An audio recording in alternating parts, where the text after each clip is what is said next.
Bonjour, bon après-midi. Balan sur Étoile Inès TV. Grand et majeur de vous retrouver encore une fois aujourd'hui avec beaucoup de joie, beaucoup de force. Vraiment, on est là. Hein. Les devoirs nous obligent d'être là. On est là vraiment avec beaucoup de joie, beaucoup d'amour, vraiment. Aujourd'hui, on va parler des Banyamulenge. Hein, les Banyamulenge. Qui sont les Banyamulenge? Ces gens-là créent la discorde, ils créent la tyrannie, ils créent la haine. Il y a la haine tribale, la haine à l'est du pays. Ils font partie des personnes qui apportent la guerre à l'est du pays. Pourquoi le Congo aujourd'hui est en danger? C'est parce qu'il y a les Banyamulenge. Mais que sont les Banyamulenge? Qu'est-ce qu'ils revendiquent? Il y a une vidéo que je vais vous passer des Banyamulenge. Il y a leur porte-parole qui a pu dire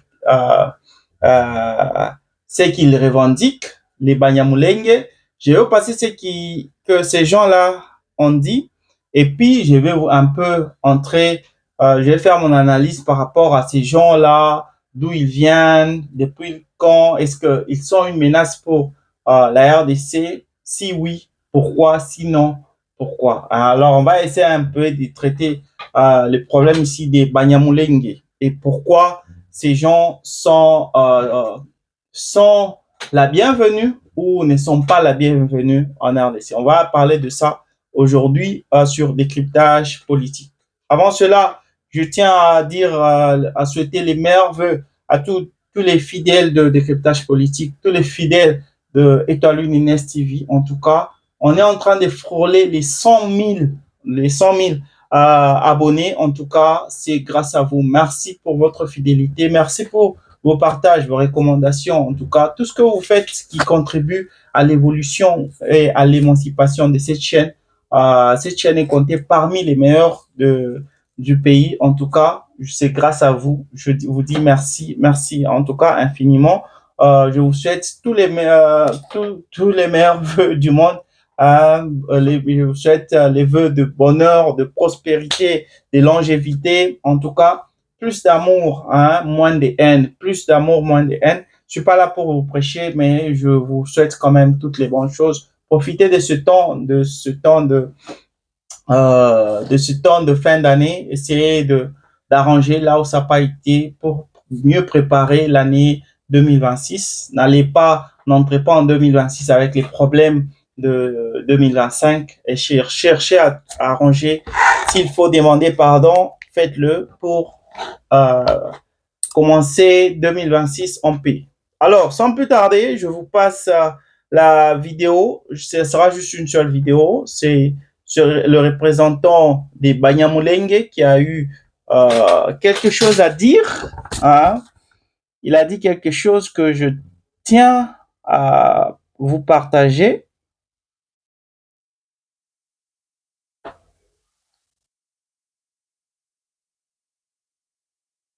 Voilà. Ensuite, toute personne, organisation ou État qui tient à instrumentaliser notre tribu pour des fins personnelles et inavouées.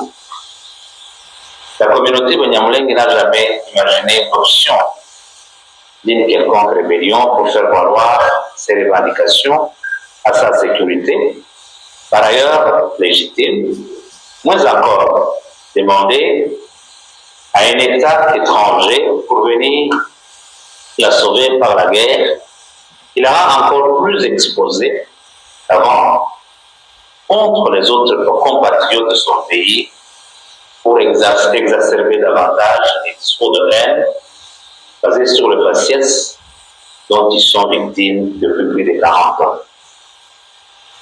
Ils ont toujours utilisé les voies de plaidoyer auprès des autorités nationales comme son droit et exigé à plusieurs reprises l'arrêt des hostilités, des atrocités leur infligées.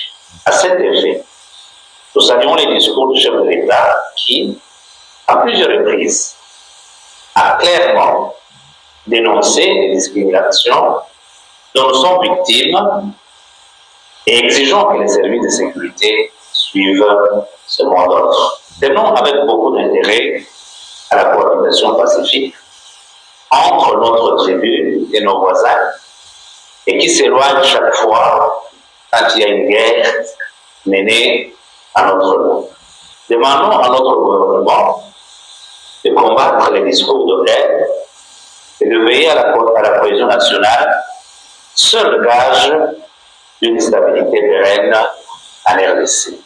Exhortons la population congolaise à ne pas céder à la manipulation et à l'intoxication des extrémistes tout bord.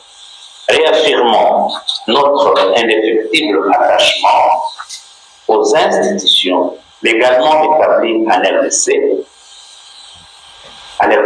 Notre soutien aux institutions n'est pas un vœu pieux, car beaucoup de nos jeunes sont engagés à défendre notre patrie, la République démocratique du Congo, aux côtés de leurs compagnons d'armes au sein des FARDC, et meurent tous les jours au front en train de combattre les ennemis de la République.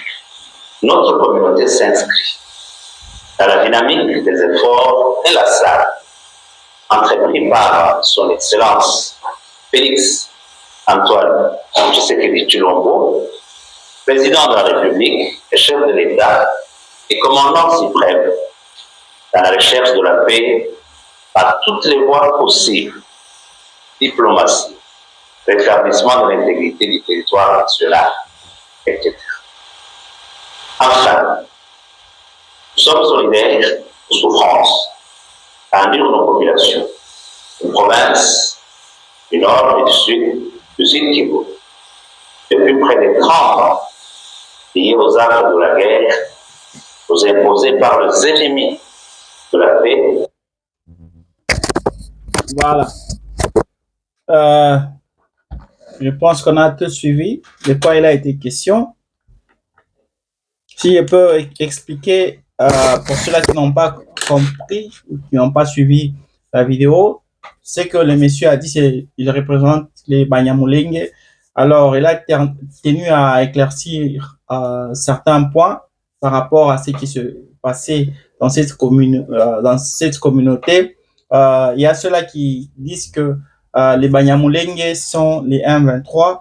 Les Banyamulenge, ce sont eux qui sont à la base de toutes les tueries qui se vivent à l'est du pays. Ce sont eux qui sont en train de s'aimer l'insécurité à l'est du pays. Alors, il a tenu à éclaircir, à mettre le point sur les i, à dire que ne confondez pas les Banyamulenge et les 1-23. Les Banyamulenge ne se veulent pas être associés aux 1-23. Ils ne soutiennent pas les 1-23. Ce sont des Congolais qui vivent en paix, qui ne cherchent pas à être mêlés aux terroristes ou aux rebelles des 1-23. Alors, qu'est-ce que je peux dire par rapport aux Banyamulenge? Premièrement, les Banyamulenge, c'est une minorité ethnique Tutsi qui vit en RDC il y a des siècles. Il y a des siècles parce que leurs ancêtres ont migré en RDC depuis les années 1800 et 1900. Ils ont migré pour différentes raisons. Il y a ceux-là qui ont migré en RDC, c'est Rwandais, qui ont migré en RDC suite à des conflits qu'ils ont eu dans leur pays. Il y a d'autres à la recherche de vers pâturage, un peu comme on dit, hein, le pâturage et quel est le vrai mot? L'herbe est verte ailleurs, l'herbe est verte ailleurs, on dit ça. Alors, à la recherche du bonheur, si je peux simplifier cela. Alors, il y a, pour différentes raisons, ils ont migré en RDC vers, il y a des siècles en arrière. Il faut pas donc les confondre avec les les FDLR. Les FDLR ont migré en RDC, c'était en 1994, lors du génocide, quand il y avait eu les génocides là, de 1994, génocide qui avait causé la mort de presque, on parle de 1 million de Hutus qui ont perdu leur vie. C'est un génocide qui a été commis par Kagame, bien que ce n'est pas la vraie version qu'on veut nous faire croire. La vraie version, c'est que c'est Kagame qui a tué ses propres frères pour prouver sa loyauté aux colonialistes, aux impérialistes.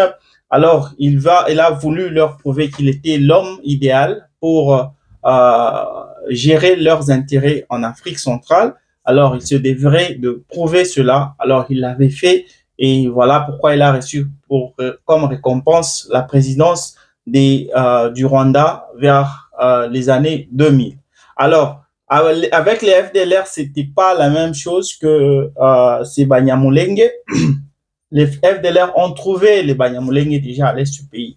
Alors, pour les FDLR, ils fouillaient. Ce sont des Hutus, comme je l'ai dit, les Hutus qui fouillaient la répression des Tutsis, parce que avant même que les Kagame, qui est un Tutsi, ne puisse prendre le pouvoir était dominé par les Hutus, c'était eux qui dirigeaient le pays.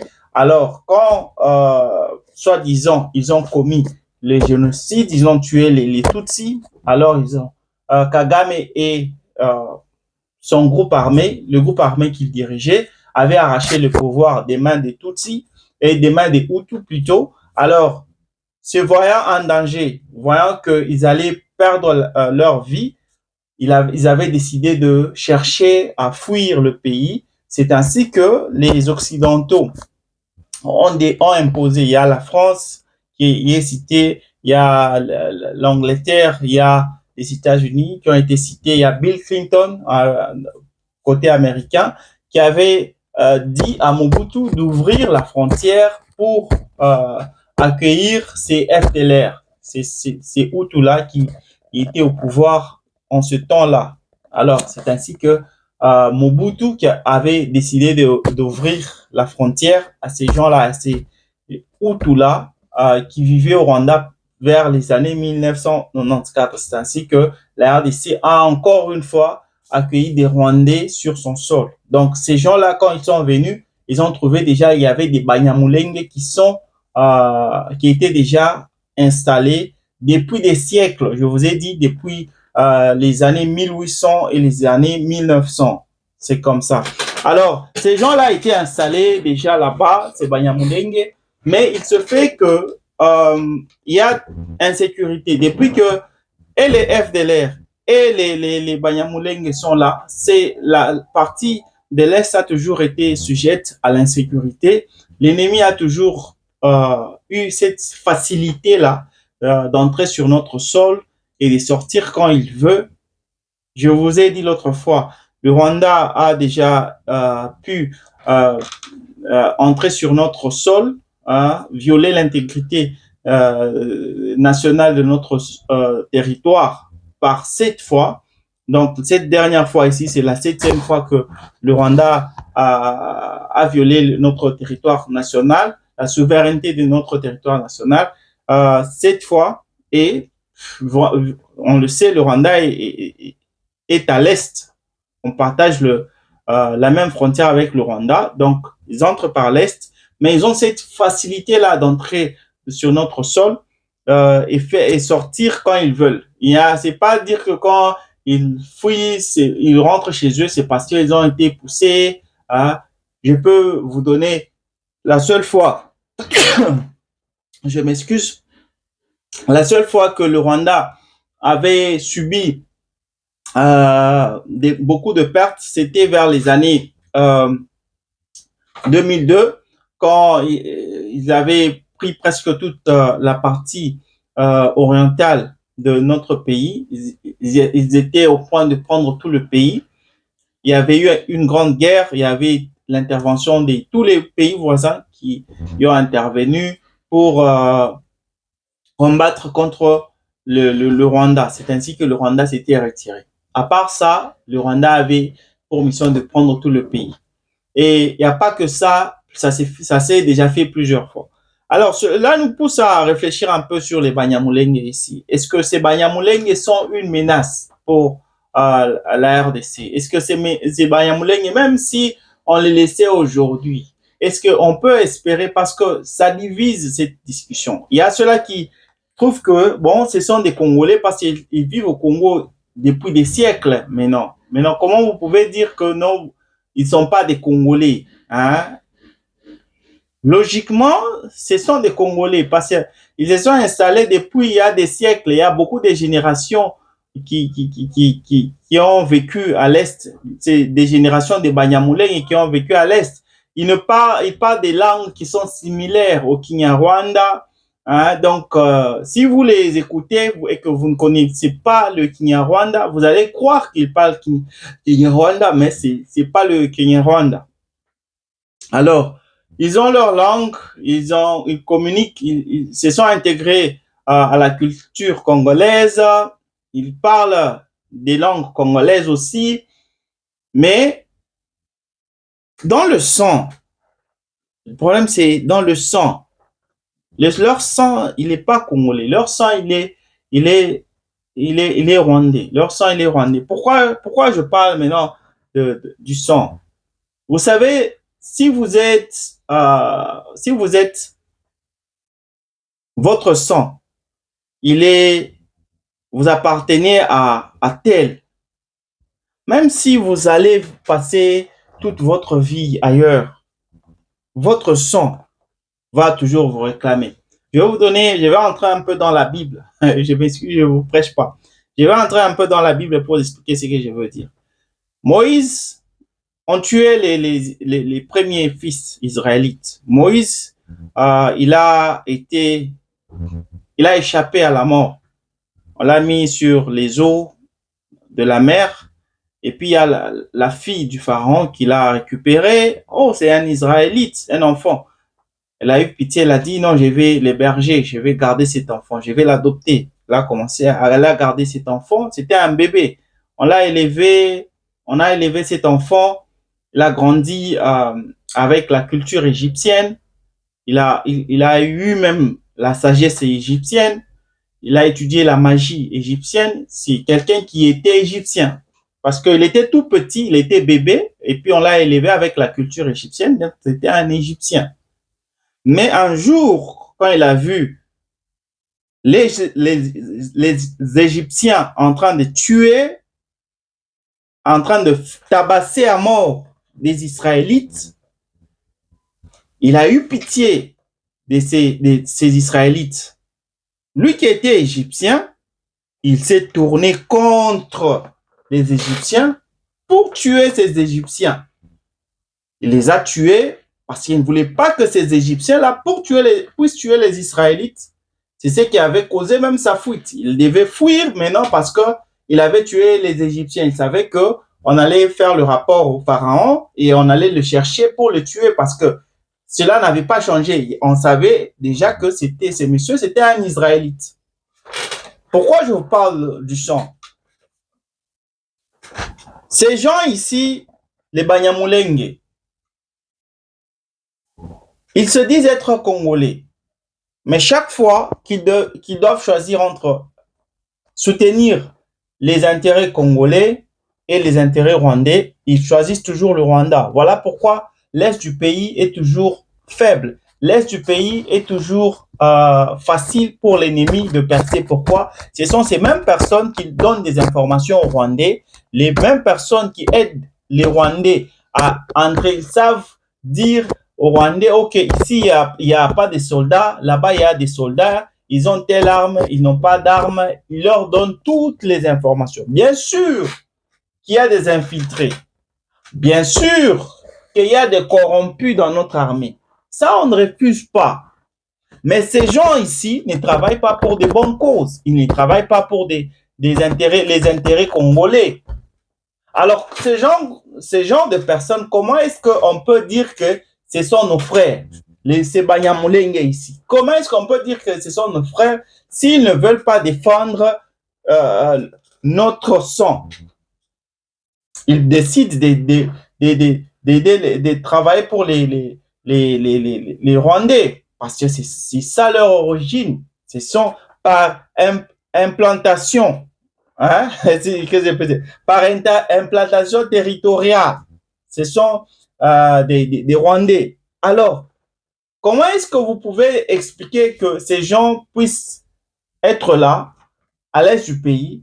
Le monsieur, s'il a parlé, leur porte-parole, il a parlé du soutien du président de la République. Le président de la République essaie par tous les moyens de, de, de, de les mettre à l'aise, de leur donner cette citoyenneté, valoriser, dire qu'ils sont congolais et consorts, et ils apprécient cela. Mais je trouve que ce n'est pas une bonne chose. Pourquoi j'ai dit que ce n'est pas une bonne chose? Je vais vous donner l'exemple. Nous, on a eu la chance de visiter d'autres pays.